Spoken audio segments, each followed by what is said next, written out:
Unit 29, Theories of Modernization and Modernity. Contents: 29.1 Introduction, 29.2 Approaches to Modernization, 29.3 Implications of Modernization Theories, 29.4 Phases in Modernization Process, 29.5 Modernization, the Asian Syndrome, 29.6 Modernization Process as a whole, 29.7 The Phenomena of Modernity, 29.8 Approaches to Modernity, 29.9 Conclusion, 29.10 Further reading, and 29.11 References. Learning objectives. After having read this unit, you will be able to define modernization, outline approaches, implications and phases of modernization, discuss modernization in India, describes the phenomena of modernity, outline the approaches to modernity. 29.1 Introduction. The theories of modernization inform us about how the various parts of the world developed into industrial powers. The approaches, theories that describes and analyze how and why this happened are the subject of the initial part of this lesson. Thereafter, we will turn to modernity and see how a presentation and analysis of the same helps our understanding of modern Western society as also the social process witnessed in some Asian societies. Thus, modernization is an outcome of various social processes. The major event in this historical development began after the Second World War, and this includes the emergence of America, US as a superpower in the globe, which had the result of trying to stem the rise of communism. To bring about this aim of containment, the US invested greatly in the strengthening of the economic base of certain countries including Western Europe, South Korea and Japan. Modernization also stems from the growth of the communist movements in China, Vietnam, Soviet Union, now no longer existing as a communist bloc, and Cuba.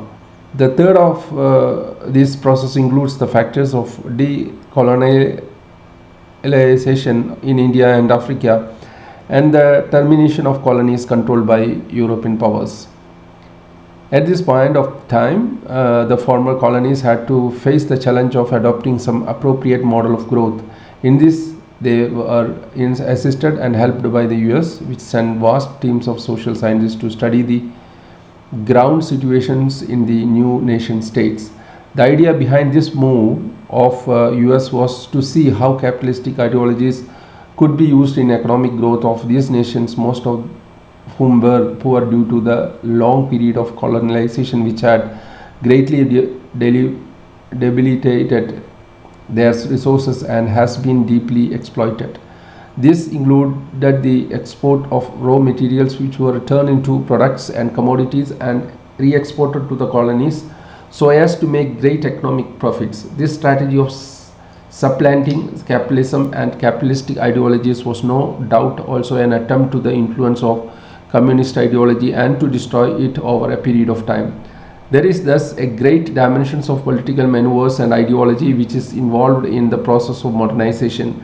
Thus, the scholars in all fields of social science studied these societies and their findings began to be published soon after the Second World War. The main tool of analysis and subsequent published include primarily the evolutionary theory and secondly the functionalist theory. Let us describe these approaches now so that the overall process of modernization begins to be clear. Thus, evolutionary theory and the theorists pointed out the several factors which comprised this viewpoint of this approach found social charge in these societies to be in a linear progression going from primitive to complex society. This was held to be so in all societies. Again, this theory and the theorists associated with it held that such linear progress of societies was leading to a better world and represented the good humanity and civilization at large. Further, social change was envisioned as a gradual concurrence and as disassociated from any sudden and violent chain of events, example revolutions. Change was slow and steady and not sudden and violent as the communist ideology upheld. This slow change, considering the situations of modern societies, was felt to take enormous spans of time, running into centuries, not just decades. Thus, the functionalist theorists, foremost of whom was Parson, built up various tenets to promise its viewpoint The main one being the analogy of society as being an organism which had various interrelated segments in societal institutions. In this organismic entity, society, each of the various institutions performed a particular part which contributed to the whole. This theory propagated that there were four main functions which the institutions performed. These were the functions of adaptation to the environmental performed by the capitalistic economic system.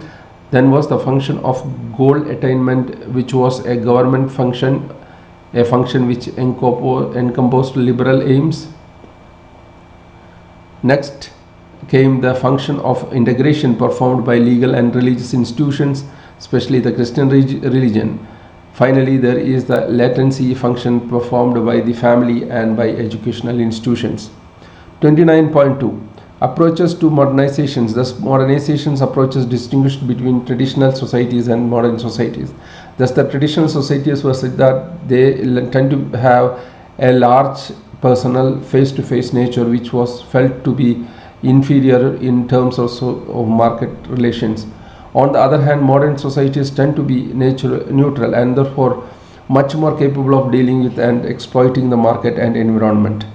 One of the key institutions in the society is the family. By the nature of this different differed again in a traditional and modern societies. Thus, the family in a traditional societies are responsible for many functions. That is to say that it is multifunctional and covered issues of religion, welfare, education, reproduction, and also emotional scaffolding. On the other hand, the modern family with the functions of the family are now the domain of the state. In this theory, social disturbances occur when any of these parts of society began to malfunction or to fail to deliver what was expected of it to maintain the status quo. Disturbances include peaceful or violent agitation, revolution, guerrilla welfare, and now terrorism. However, there is a disturbing side to these activities because any individual or institution that provokes the state and the status quo is deliberately and often violated, desisted, and resisted for doing so. These actions are deliberately viewed and action which is humanitarian. The question of human beings is a reason phenomena, and the organizations have the instituted to ensure that democracy is not violated at the cost of middle age disturbances, whether by group or institutions. Book 29.1 Modernization. If we equate formal rationality with modernity, then the success and spread of the fast food restaurant, as well as to the degree to which it is serving as a moral for such of rest of the society, indicate that we continue to live in a modern world. While there may be other chances in economy which supports the idea of a post-industrial society, the fast food restaurant and the many other elements that are modeled after it do not. Smelser's point of view differed somewhat for what we have been pointing out. He took at his point of attention the effect of the economy and related institutions on the overall social structure. He pointed out that in a modernization process, society developed from simple technology to a complex ideology. Further, this was movement away from subsistence to cash crops so far as agriculture is concerned. Again, Smelser indicated that the machine power begins to dominate, pushing aside simply human physical labor. Finally, there is an emphasis on urbanization and urban structures rather than the development of rural areas. Smelser, however, was realistic enough to realize that these developments are not simple and linear, but this process took place at the same time together, but not at the same rate. Also, such changes would occur at different places, at different social structure and societies. In another word, there was not one single trajectory towards social change because the traditions were varied in different societies. They therefore provide different kinds of challenges. Similarly, Rostow published a theory of modernization which took the terminology of aviation and proposed various stages of development.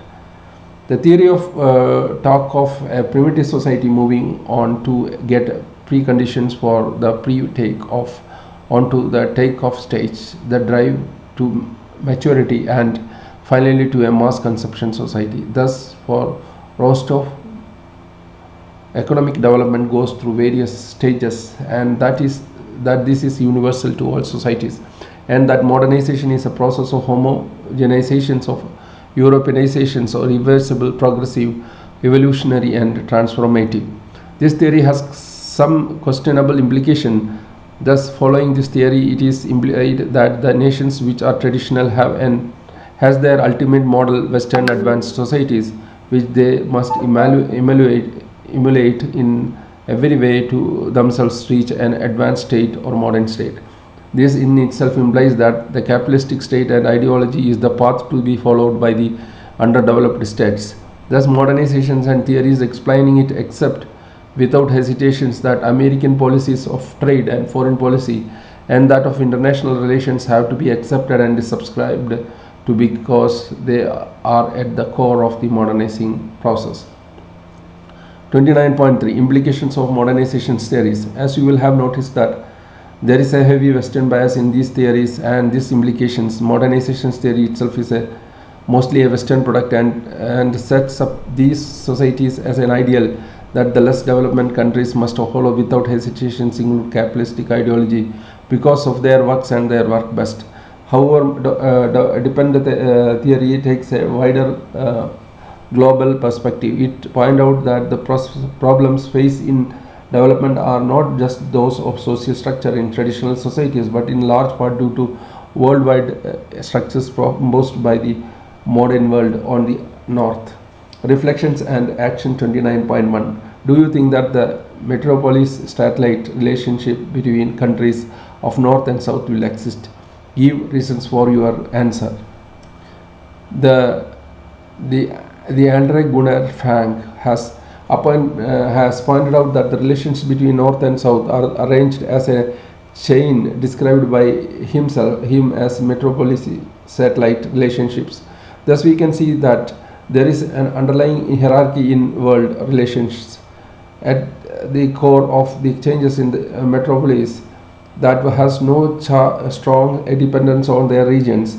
We then go on to the strong dependencies, thus the dependent of the USA or other well-developed Western societies for aid or any other kind of help.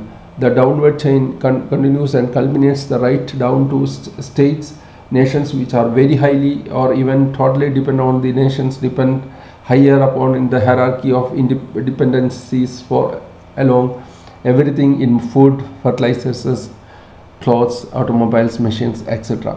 According to Frank, such dependencies became a problem when a state wants to develop itself economically and socially. Thus, such movement after call for sanctions against the satellite states by the metropolises on which the satellite is dependent. This means also that the dependency of this modern system, the dependency of this sort stems the freedom to choose by the satellite states and to try and evolve in their own way, because whatever they have by way of economic wealth is consumed by the nations higher in the hierarchy. This theory is readily witnessed in international relationships, and the aid to the third world by the north have the most exploitative terms and conditions, which ensures that the satellite states can never be free of the donor in economic terms. Frank opines that the dismantling of such relations can alone lead to development along the lines that the third world were under. Thus, dependency theory is opposed to modernization theory, but it is definitely an alternative explanation.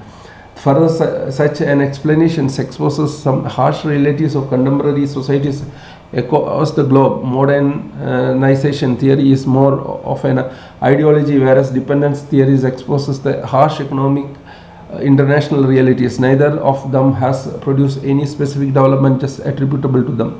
It may be noted here, however, that modernization has since 17th century has had an effect beginning with the Western countries, impact all over the globe. To this an example, let us turn into the field of communications.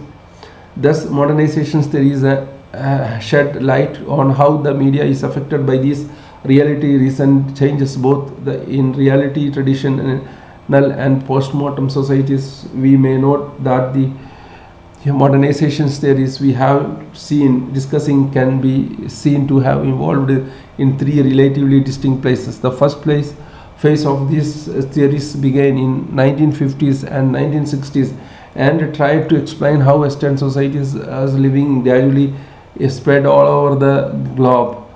Thus, these were also spread technological innovations and ideology of individualism. 29.4 Phases in modernization processes. The economic aspects where the mass media helped to spread technological innovations that were at the core of modernization. Cultural development include education and literacy rates. This too was aided by the mass media which can promote modernity. Identify development, especially a rational identity, was also helped by media including the process of nation building and elections. However, a basic shortcoming of these approaches to modernization was their Western bias. Now, the second phase of modernization was linked to critical theory that held away in the 1980s. These theories are in fact a critique of the Western impact of modernization. Thus, according to the media dependency theory, there was a dependence on the development countries on the mass media of the Western world. That is to say that the peripheral countries depend upon the core. Now we come to the third phase of the development of modernization theory beginning in 1990. These theories attempted to be neutral in their approach. Thus, according to Giddens, modern society and culture is marked by time-space distantiation and disembodying features of or characteristics. Thus, while traditional society evolves with much face-to-face interactions by those living in proximity to each other, in modern cultures and societies, the space across which interactions occurs using mass media. Thus, the disembodying process such as currency, symbols, the internet and English language all help bring the North and South into a clear focus. We now turn to another area of modernization which has its presentations and analysis based on work in India. 29.5 Modernization, the Asian Syndrome. Yogendra Singh points out at the beginning of his analysis that prior to modernization, the tradition of India were based on the various principles of hierarchy, holism, continuity, and transcendence. These were the basic aspects of tradition. These factors to some extent existed also in the traditional West. However, as Singh notes, Indian and Western traditions were in fact divergent to each other. This arose specifically from their own differing historical background, their specific social and cultural heritage, and overall social situation. Singh asked whether, despite these differences, would it lead to a universal model of modernization. Singh distinguishes between social change per se and modernization. Social change as such need not necessarily imply modernization. However, the changes which are orthogenetic and heterogenetic were pre-modern. Thus, the Islamic tradition in India was heterogenetic and was established by conquest. Thus, endogenous change in Hinduism were confined to Sanskritization. This in itself was based on a historical process which took many generations and was positional alone, not structural. Modernization in India commenced with its contact with the West, which brought about vast changes in the Indian social culture. However, it cannot be said that all contacts led to modernization. In fact, Singh notes that in the process of contact with the West, certain traditional institutions also got further strengthened. Thus, as Singh notes, it would be misleading to think of a clear priority between tradition and modernity, and he feels this is more theoretical than actual. Box 29.2 Changes in Traditional India. The changes which thus occurred were confined to differentiation within the framework of traditional social structure and values. Structural changes were very few, and those which took place were limited in respect of the types of roles. Similar development in religious role structures and organization partially followed the emergence of other traditions, but these changes by no means could be called structural, since differentiation of roles was segmental and did not alter the system as a whole.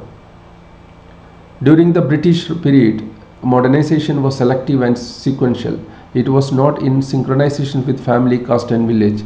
These areas were not of much concern by British, more so after the revolt in 1857. British administration felt that these structures were not dynamic and were autonomous, especially the village and caste system. Caste was considered in the army and bureaucracy, and in national movement of a communal electorate was introduced. Singh feels these factors influenced the post-colonial modernization process.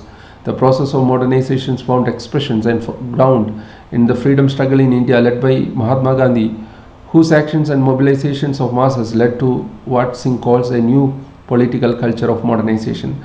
However, Gandhi was not able to avoid the partition of the nation into two because the historical background of Islam and Hinduism was different.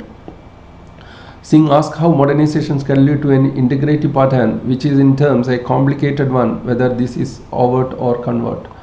How can a society avert a structural breakdown? From here on, in the answer, we are on familiar ground discussed earlier in this unit, as Singh turns to the main theories of organization, that is, the structural and the evolutionary theories of modernization. These approaches have been adequately discussed earlier, and we will not repeat them again. The student can at this point go back to the beginning of the unit before reading further. 29.6 Modernization Process as a whole. In this analysis, Singh now turns towards a discussion of modernization as a whole. The point out that modernization did not lead to institutional and structural breakdown because of characteristics of societies in India. One of these characteristics was the political structures. Further, the caste system itself was also dependent on the political system. Thus, the various which villages areas had their own councils, panchayats, through which they attempted to solve village level problems. This type of interstructural independence was a great facilitator of modernization, but as pointed out earlier, did not lead to a societal background. Thus, Singh notes that the modernity developed as a substructure and subculture rather than overarching entity. Over time, however, this segmental presence of modernizations became encompassing, and the structural autonomy was no longer the prime shock absorber. Again, changes in political system made this prevail on society and stratification cultures.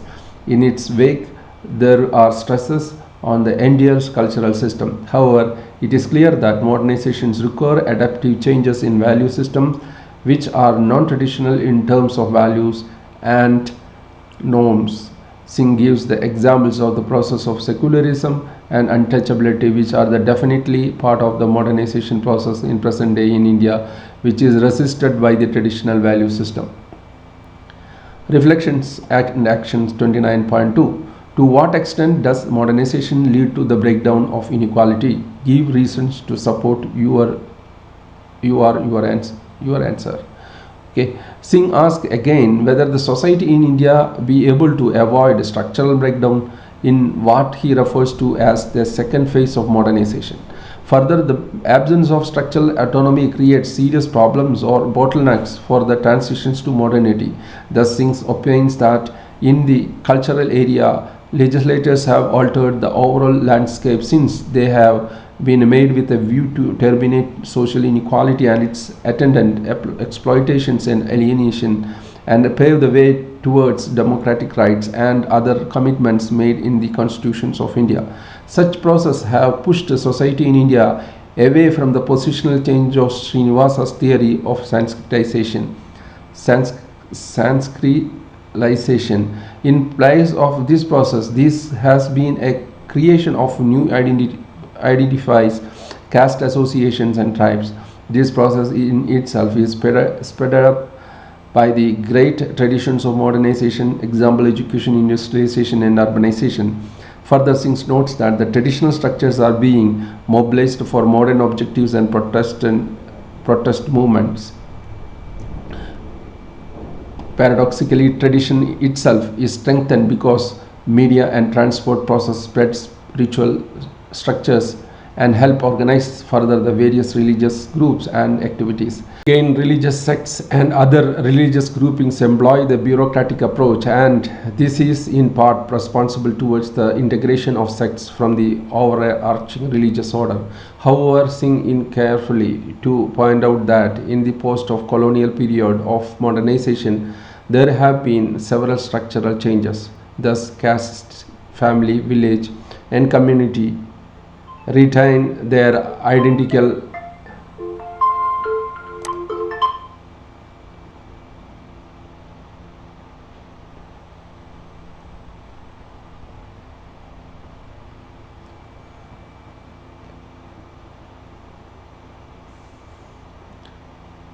Again, religious sects and other religious groupings employ the bureaucratic approach, and this is in part responsible towards the integration of sects from the overarching religious order. However, Singh is careful to point out that in the post-colonial period of modernization, there has been several structural changes. Thus, caste, family, village, and community retain their traditional identity. Caste especially has been witnessed to be extreme fluid and adaptive into new situations and has in no way been abolished so as far as the ground reality is concerned. Further, caste has adopted to the modern era in India by evolving itself in many different areas such as democratic participation, politics, and trade unionism, and in tenacious in its persistence more so in the area of joint family groups. Modernization in colonial era was relatively homogeneous in elite structures. Thus, the elite from industry, more military, and politics came from background in caste and class stratum. This elite had access to modern education and had similar ideologies. It is clear then that the bias for such elites was fairly delimited. In the post-independence era, this narrow bias has increased. The result of this that there is a differentiation between the elite themselves, broadly the political and the non-political elite. Singh points out that the political elite is less westernized and identify much more with the traditionally and symbolize related to it. Singh also notes that the federal structure of one party system has given way to a multi-party system with the subsequent divergence in ideologies. Further, the income created by various FIPs has mainly benefited those who are already rich rather than the poor, especially rural masses. Thus, the attempt to plan has accentuated the divide between the rich and the poor. Again, the fast rate of growth in population have itself created structural tensions. Thus, till recent, the industrialization process India remained what Singh calls as a rural peasant type of society, except for pockets such as the metropolitans of India, of which there are few in India. These structural inconsistencies arise therefore from a variety of sources. These are democratization without appropriate civic culture, bureaucratization without universalistic norms, growth of the mass media, aspirations growth without increased resources and distributive justice, stress on welfare ideology only at the verbal level, over urbanization without inadequate and proper charges in the social strata. Singh cites Gunnar Myrdal, according to whom nationalism and democracy have grown in an uneven way in Asia. In Western societies, an independent state, effective government, and adequate law enforcement preceded nationalism and democracy. In contrast, in South Asia, this was not the case, and therefore this imbalance also created an economic dependence on developed countries. It also meant slow economic development and extreme tardy changes in institutions. In India, especially with a larger percentage of intellectuals and middle class, which are important for a real democracy, modernization did not proceed unimpeded. As Meidel notes, that soft state approach meant a serious blow for social change, which can be circular or cumulative. Myrdal does not subscribe to evolutionary stages of growth, which he feels is a teleological and conservative ideology. Thus, the modernization process in India is moving towards a critical phase. However, Singh is of the view that these stresses and contradictions will not lead to institutional breakdown. He feels that a constant coordination of modernization is absolutely essential for a democracy based modernization in India. He is also of the view that the modernization is not a single monolithic process and can and does differ from one society to another. 29.7 The Phenomena of Modernity. Let us now turn to a related concept and a related process to modernization, viz. The plethora of modernity. Thus, the term modernity is a term employed to discuss the stages of society that is more developed than another society. This term is usually employed to describe a society that uses worldwide capitalism as the model to overall world development. Thus, when a society has this characteristic of modernity, it is named a modern society. On the other hand, the process of becoming a modern society is called modernization, as we have said earlier. The defining features of such modern societies is emergence of nation state, industrialization, capitalism, rise of democracy, heavier dependence on technological innovation, attendant urbanizations, the overall development in mass media. In Europe and in Western Europe, some of the defining features include Renaissance and Enlightenment, Reformation and Counter-Reformations, French Revolutions and American Revolutions, the Industrial Revolution. Many attempts have been made in sociology to try and define modernity. Some of the factors used to define modernity include disenchantment of the world, rationalization, mass society, secularization, democratization, and so on. Thus, modernity is often contextualized by comparing modern society to pre and post-modern societies. This in itself creates some problems in terms of being able to define modernity. This is especially difficult when we try to construct a three-stage model from a pre-modern to modern and then on to post-modernity. The features we have noted in a movement from somewhat isolated communities to more large scale integrated societies. In this sense, modernizations could be understood as a process which is not unique to Europe alone. Box 29.3 Cultural Crystallization. One of the Germany's leading social philosophers in the Edinburgh period following the Second World War, Gehlen, proposed the theory of cultural crystallization to describe the modern situations. According to Gehlen, in a famous phrase, the premises of enlightenment are dead, only their consequences are remain. In his view, the institutional complexes of the modern society have separated themselves from cultural modernity, which can now be discarded. Cultural ideas are no longer able to produce the new that was central to modernity. Thus, large-scale integration implies that there is a vibrant economy which reaches out to all parts of a nation state. This in itself is possible when mobility in the society has increased.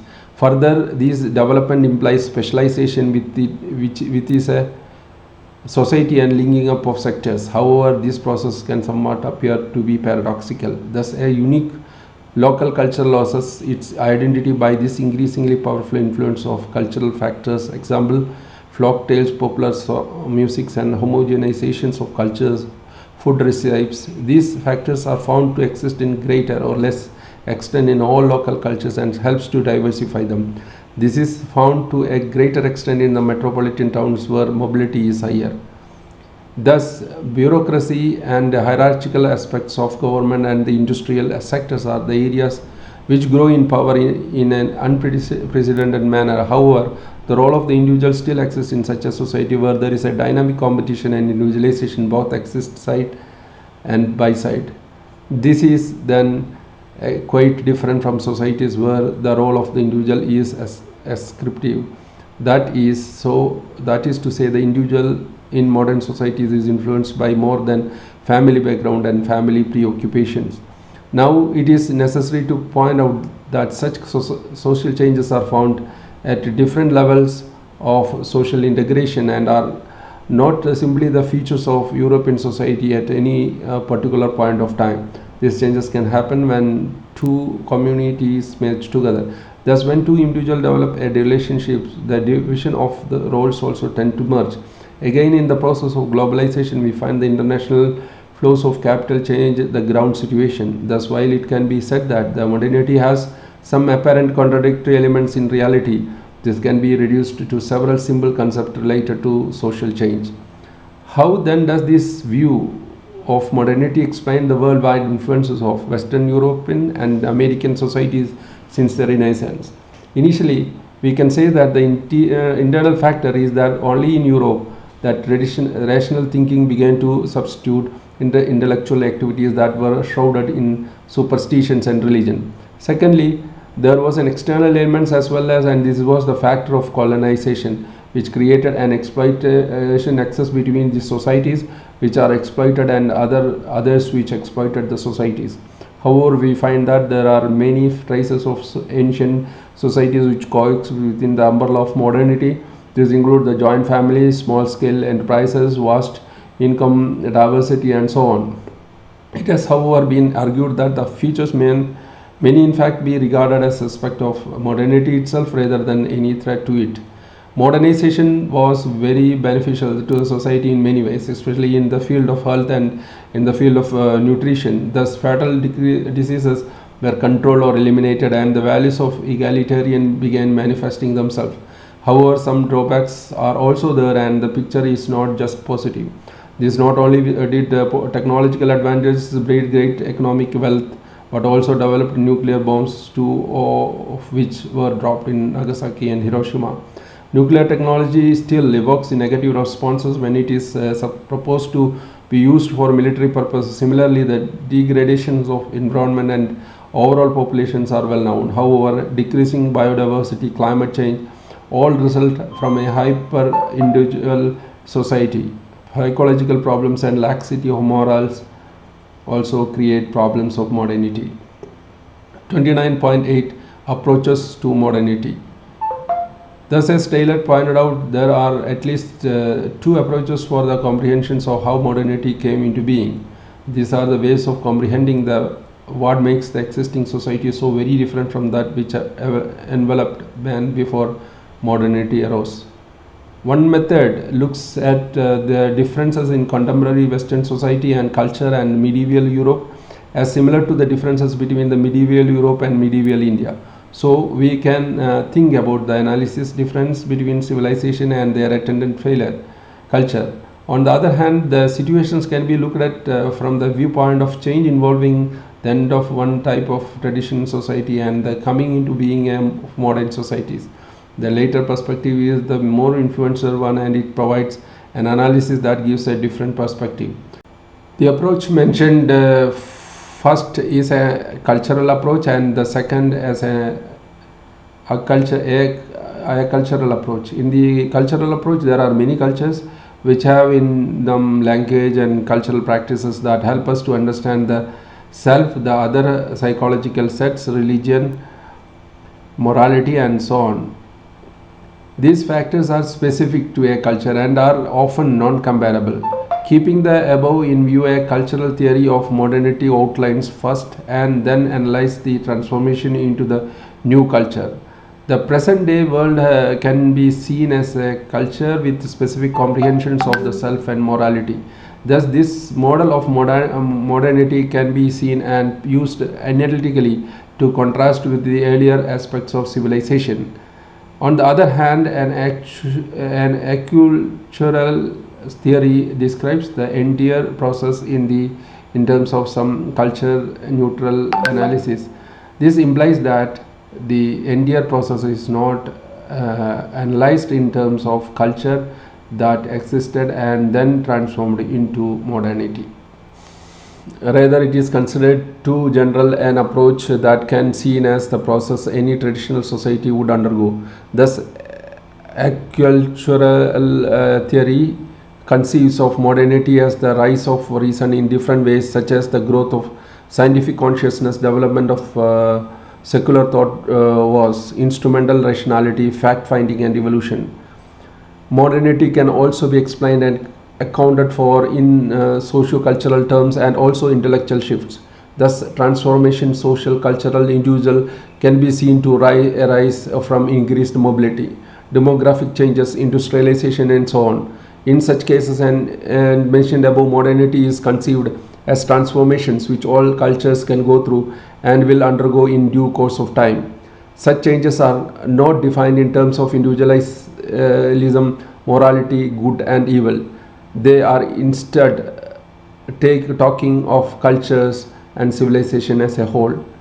Box 29.4, Explanation of Modernity. Explanations of modernity in terms of reason seems to be the most popular. Even social explanations tends to evoke reason. Social transformations like mobility and industrializations are thought to bring about intellectual and spiritual changes because they shake people loose from old habits and beliefs, religion and traditional morality, which then become unsustainable because they lack the kind of independent rational grounding that the belief of modernity, such an individualism or instrumental reason, are assumed to have.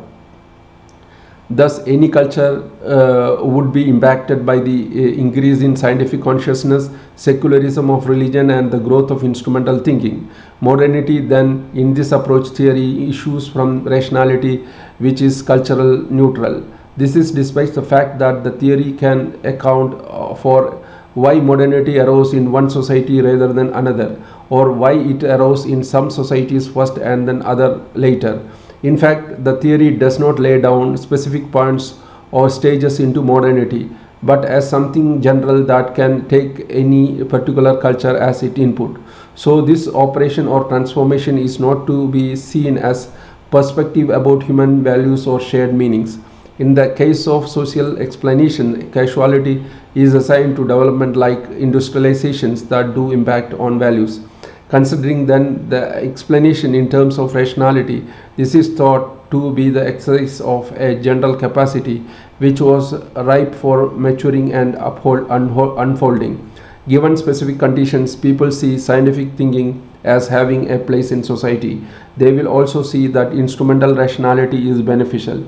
Again, religious beliefs are by no means universal or undisposed and require a leap of faith.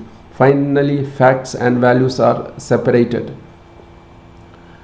Now, these transformations are facilitated by the presence of certain values and understanding and are hindered by other types of cultural values. They happen to be the dominant ones. These transformations are defined by the old social and cultural context existing at any point of time. We can see then that the dominant theories of modernity over the last few centuries have been of cultural type. Modernity is also involves a shift in the individual and community perspective. This is because until the viewpoint changes in the society concerned cannot move from a pre-modern to a modern or on to post-modernity. On the other hand, Weber paradoxically argues that the rationalization, an important aspect of modernity, is a steady process which was cultural general rather than culture specific. Similarly, the process of pre-modern to modern in society was explained by Durkheim in terms of the transformations from mechanical to organized forms of social solidarity. This is an also the aspect of Tocqueville's a concept of creeping democracy, in which there was a move towards greater sense and actualization of equality among various strata of society. These are all different but the same time related activities. 29.9 Conclusion. Given all this as type of explanation, if explanations Taylor still feels that explanations and analysis of modernity focusing on reasons are the most accepted one. Explanation focuses on the social still and tends to talk of reasons transformations that are social. Thus, the factors of mobility and industrializations are felt to bring about intellectual and spiritual changes, since they tend to create a new types of conditioning which bypass the old layers. That is, they loosen older habits and beliefs, whether religion or the old morality, including individualization and instrumental reason. There is, however, the question of negative theories, modernity, which do not have the positive or beneficial view of modern developments and see society going to a decline with the onset and the maturing of modernity. Thus, rather than being modernity as a having unleashed many capacities in different directions, negative theories see it as a dangerous development. These two are essential actual theories. Thus, modernity is characteristic by a loss of perspective, an erasure of roots, dependence of history or even God. Thus, the negative theories of modernity see it as a loss of previous state of overall well-being. That is to say that the arrival of modernity and all its various facts has been seen as a mixed blessing. On one side there are the positive social relevant areas and technological development. On the other are the problems associated with the arrival and settling down of modernity. Here the negativity oriented theorists point out that modernity has its own problems created by fast developing technology that has its impact on overall life of the people. Thus, while modernity begins in the 16th century at the time of enlightenment, it continued to develop until the beginning of the 20th century. In other words, modernity has its discontents as well. Let us briefly mention what these are. Firstly, we must realize that modernity does have problems, as we pointed out. The belief in development and progress, forward looking attitude, the dependence of rationality and reason have also given rise to optimism that was betrayed by doubts raised by most post traditional thought. However, we must note that the modernity achieved a lot of social structural changes. Thus, the routine behavior on a day-to-day basis alters and changes as technology develops. This is because the technological innovations and inventions since enlightenment have been altered the entire fabric of the world, restricting itself to a large, well-developed town, cities and metropolitans. It is capitalism which has basically been the power behind the innovations and inventions. The air and motor car have from an initial slow start become integral part of the daily life in the world over. Thus, time and space have conceptually receded, and nothing can be done in the modern world with precise timing and adequate space. Thus, mechanical solidarity has given way to organic solidarity, to use the terms coined by Durkheim. Weber's concept of rationalization have pervaded the modern world and given rise to the precise type of thinking. Further, urbanization, so large scale migration, discipline, secularity, alienation and anomic, and the iron cage of bureaucracy are all parts of the organic structure of bureaucratic organization in the modern world. 29.1 Further reading. Modernity and post-modernity, knowledge, power and the self. Post-modernity, Beckingham Open University Press. Modernization of Indian Tradition, Jaipur, Rawat Publications. Theorizing Modernity, Inescapability and Attainability in Social Theory. These are further readings and also has some references. The Consequence of Modernity, the Sociology of Development, the Stages of Economic Growth, a Non-Communist Manifesto, Mechanisms of and Adjustment to Change, Modernization Theory and the Law of Change, the Modernization of Indian Tradition, Two Theories of Modernity. These are the few references. This is the end of the unit 29, Theories of Modernization and Modernity. Thank you very much.